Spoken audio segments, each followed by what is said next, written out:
اچھا میں نے ایک چیز جو آجو بھائی قریب آ جا. جو پہلے دن سے چاہی، یعنی یہ کہیے کہ ایک ایزی وے آؤٹ جو ہوتا ہے وہ رکھنے کی کوشش کی، وہ یہی تھی کہ میں کسی طرح یہ جان لوں کہ غامدی صاحب انکار حدیث پر ہے، میرے لیے آسانی ہو جائے کہ بھائی میں ان کو کہوں کہ یہ جو ہیں وہ امت کے بالکل خلاف ہیں اور ایک غلط بات کہہ رہے ہیں. اور میں چونکہ مختلف مفکرین کو پڑھتا رہا ہوں، میں نے غلام احمد پرویز صاحب کی شاید کوئی بھی کتاب ایسی نہیں ہے جو نہ پڑھ رکھی ہو.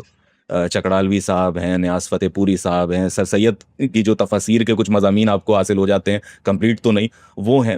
مختلف جتنے بھی نام ہے، ڈاکٹر شبیر اور اس طریقے کے دیگر کئی نام. حال میں میری ملاقات محمد شیخ صاحب سے ہوئی، اور تو مختلف جو حدیث کی ایک ڈیفینیشنز پیش کرتے ہیں ان کو میں پڑھ چکا ہوں. تو میں نے چاہا کہ غامدی صاحب سے ملاقات کر کے انہیں بھی اس فہرست میں لا کھڑا کروں. تو میرا احساس یہ ہے کہ ان سے ملاقات کے بعد، اور میری ان سے 2 تفصیلی اور 2 مختصر ملاقاتیں ہوئی ہیں، اور اس سے مجھے یہ احساس ہو گیا 100% کہ نہ تو میں نے یہودی ایجنٹ کہہ سکتا ہوں نہ میں ان کے اوپر کوئی ایسا الزام لگا سکتا ہوں. یہ پورے اپنا کہنا چاہیے کہ اخلاص کے ساتھ اور نہایت علم کے ساتھ اور ایک بہترین انداز میں اپنی بات پیش کر رہے ہیں. اور جن حوالوں کو میں نے دیگر احباب کے ہاں پایا، جیسے پرویز صاحب ان میں سب سے چونکہ واضح نام ہے تو ان کا نام بار بار ہم لے لیتے ہیں اس میں، تو وہ چیز وہاں نہیں ہوتی. تو یہ تو میرے ذہن سے بات بالکل رخصت ہو گئی کہ بھئی میں خدا نہ خواستہ غامدی صاحب کو منکر حدیث کہوں. ٹھیک ہے، یہ بات بالکل بھی نہیں ہے. البتہ اس سے اس حقیقت کا انکار نہیں ہوتا کہ انہوں نے بہت سارے اختلافات ایسے پیش کیے، ان کے جو نتائج نکلے، یعنی وہ روایت میں کھڑے ہیں، روایت کی طرف سے تحقیق کر رہے ہیں، لیکن ان کے جو نتائج نکل رہے ہیں ان میں بارہا ایسے نتائج ہیں جو کہ امت کے دیگر بڑے صاحبان علم سے مختلف ہیں اور بالکل بعض اوقات ریڈیکلی ڈیفرنٹ ہیں، جو کہ زخم پہنچاتے ہیں ان کے جذبات کو بھی اور ان کے نتائج کو بھی.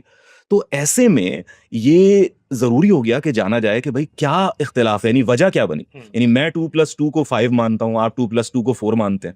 ٹھیک ہے، اس فارمولے کے ساتھ اگر ہم کسی بھی ایکویشن کو سالو کریں گے تو چاہے آپ کا اخلاص کتنا ہی ہو، نتیجہ مختلف نکلے گا. تو وہ اصول کا اختلاف کیا ہے، یہ وہ چیز ہے جو کہ میں جاننا چاہتا ہوں.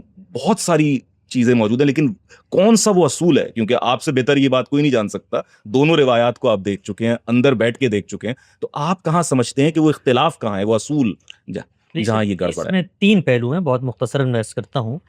پہلی چیز یہ ہے کہ ہماری اس وقت کی جو موجودہ مذہبیت ہے، یہ واقعہ ہے کہ امت کی جو، جس طرح میں نے ابھی گفتگو میں کہا کہ فقہ و تدبر کی جو منہاج تھا وہ بتدریج سلفیت کے زیر نہاب چلا گیا. ایک اور کام بھی ہوا، علم سیاست کے تحت چلا گیا. بالخصوص بر صغیر میں یہ پچھلے 200-300 سال ہماری زوال کے سال ہے. زوال کے اندر ہمیشہ ایگزسٹنس اور بقا کے جذبات ابھرتے ہیں.